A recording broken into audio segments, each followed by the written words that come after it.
office. We know we have given you information about today's presentation in advance, so we'll be ready to dive right into your presentation, and then if we have time for questions, we'll do that after. Great, thank you. Thank you all for having me. I'm Betty Kirkland, I'm with Project Return. Michael was put outside the gates of prison at midnight. It was dark, it was in a far-flung area of Tennessee. He had no ID, he had a few dollars in his pocket, and the clothes he was wearing. The bus he got on took him to Nashville. He landed at the Greyhound station on Lafayette before dawn.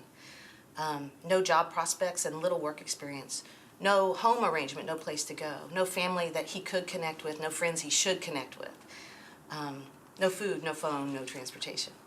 Fortunately, when the sun came up, Michael looked up the hill and he saw Project Return. We had met him when he was in prison, and he knew to come right up to us, and we got it going, and Michael's doing great. But that is how people land on the streets of our community every day. We don't know exact numbers, but we think it's about a dozen a day.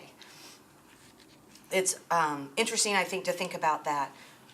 As a city government, you may focus on your jail and the people in your custody, but the fact is, we have so many people, hundreds every year, returning to Nashville from prison, and they are our fellow Nashvillians.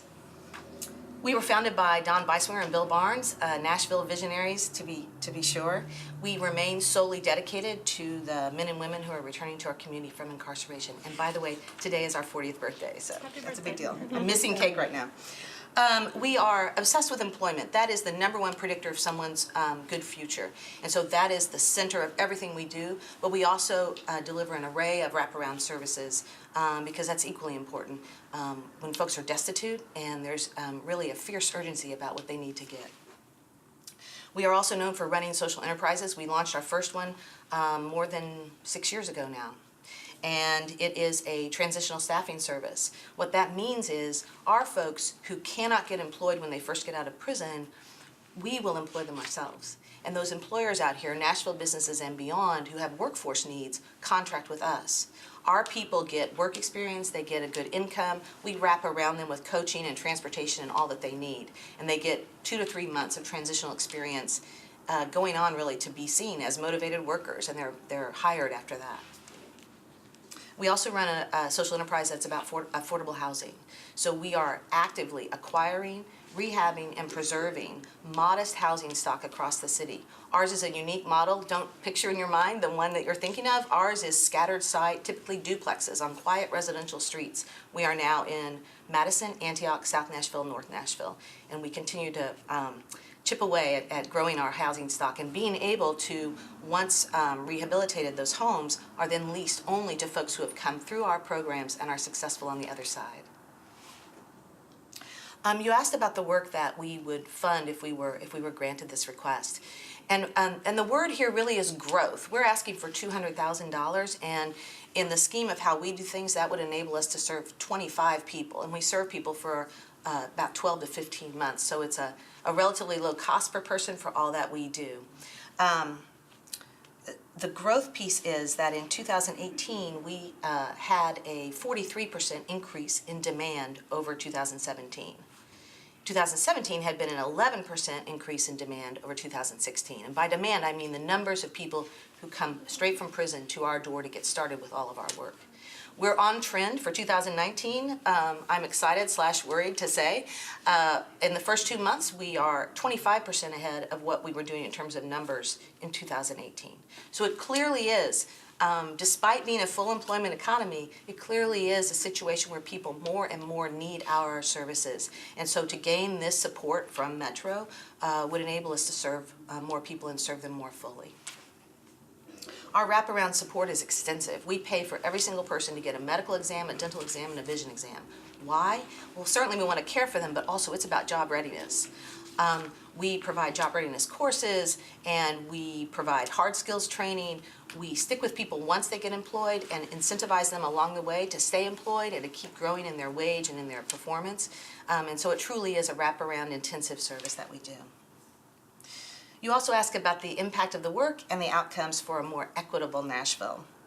In terms of the impact, our metrics for success are 75% or more job acquisition, so meaning that more than 3 out of 4 of our people will get employed. In 2018, we hit 81% with that. Our other metric is to come in under 15% for recidivism, and we measure that by basically any incidence of reincarceration during that first year. In addition to those particular metrics, 100% of the people go through our job readiness classes. 100% of the people go through a money management course with us. And 80% of our folks with child support cases will begin to pay on those obligations within the first 90 days. So that's another metric that we hold high and measure. In terms of the impact on equity, I really don't think I can say enough about this, actually. Obviously, mass incarceration is one of, if not the, defining dilemma of our day. It permeates everything that we're doing. It permeates most of the dialogue around equity in this city. We all know that we showed up on the Brookings paper a year ago, 37208, #1 in the nation for incarceration of 30-year-olds. And another Nashville zip code was in the top 40. Meanwhile, we are situated in a state that is #1 in the nation for growth of prison numbers. So when we talk about a dozen a day, that's not abating soon. That is a part of the landscape for us here in Nashville. And what we know is that for those folks who are getting out, like Michael, they're destitute and they're desperate. And if they have connection to opportunity, they can be successful. We see that at our place every day. Racial equity is a huge portion of this. The statistics show that 1 in 3 black men can expect to be incarcerated in their lifetime. That is devastating. It's also very, very salient when we are talking about outcomes like racial disparities in health, racial disparities in wealth, racial disparities in housing, racial disparities in employment, racial disparities in work pay. All of those things tie, if African Americans continue to be disproportionately disadvantaged through the criminal justice system, those strides in racial equity that this city, that we all desire, are just impossible. We've got to solve the incarceration issue. We've got to give people opportunities to succeed. In addition, of course, we're centered on workforce. So the equity that arises from people getting access and being a part of the workforce and the economy of the city is huge for equity. And it's not just the individual themselves, of course. It's their household, it's their neighborhood, it's their city. We provide access to housing. Not only are we acquiring, rehabbing, and renting housing, we're also actively working to get more and more landlords to be willing to give access to rent to people who have criminal conviction histories. So that's another part of equity. And ultimately, and this is a little bit less tangible, but we do see transformation happening.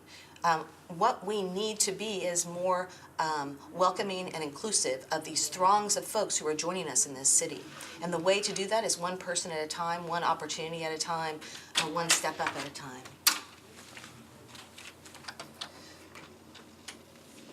Mass incarceration is a huge problem, it's a huge issue, and it's at the center of what we're doing. And we know that nothing that we do about incarceration, juvenile justice reform, sentencing reform, rehabilitation inside the prisons, all of those things are so important, but none of them can be effective if we don't get reentry right.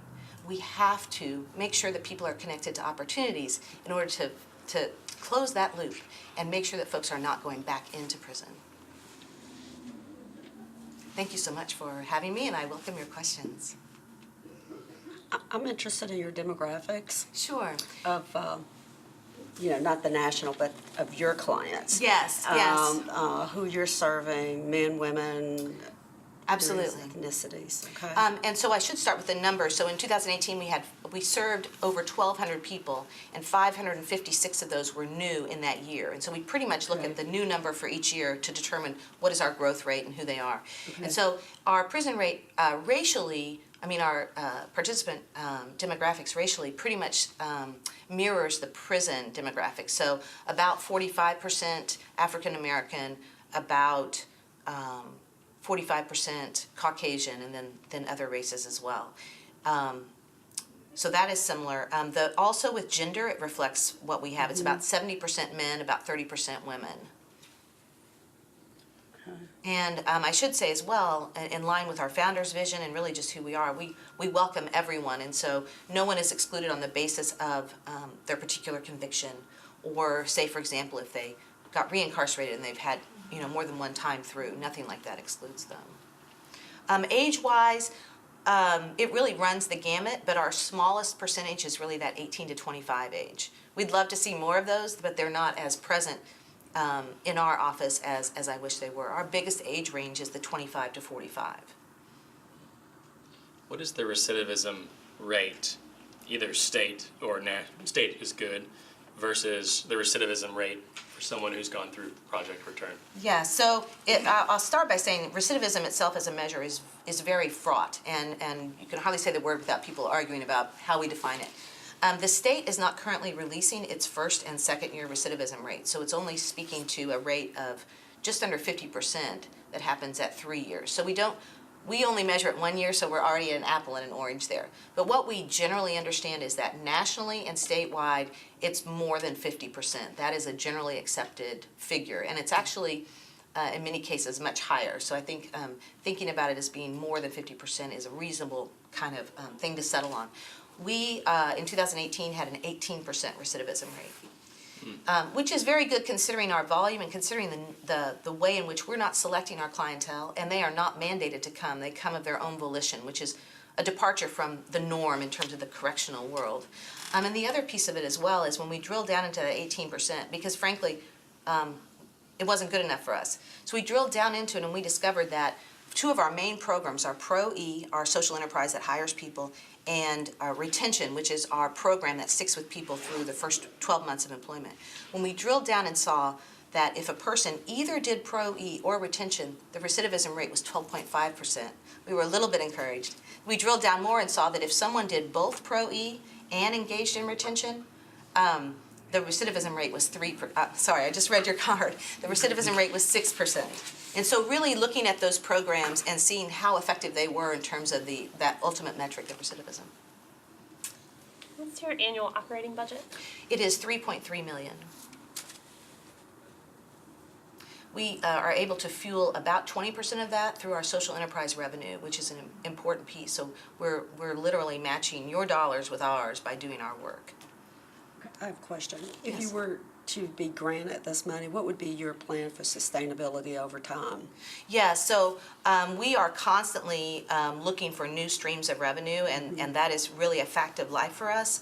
And so that is a major part of our sustainability focus, is just continued fundraising, looking at new sources, and continuing to talk about what we do. But the social enterprise piece is huge. We just launched our third social enterprise in January, and it will bring in yet another stream of earned income for us. And so that's been a real story of not only our sustainability, but our growth. We're growing year over year in terms of our budget, just to serve all the people.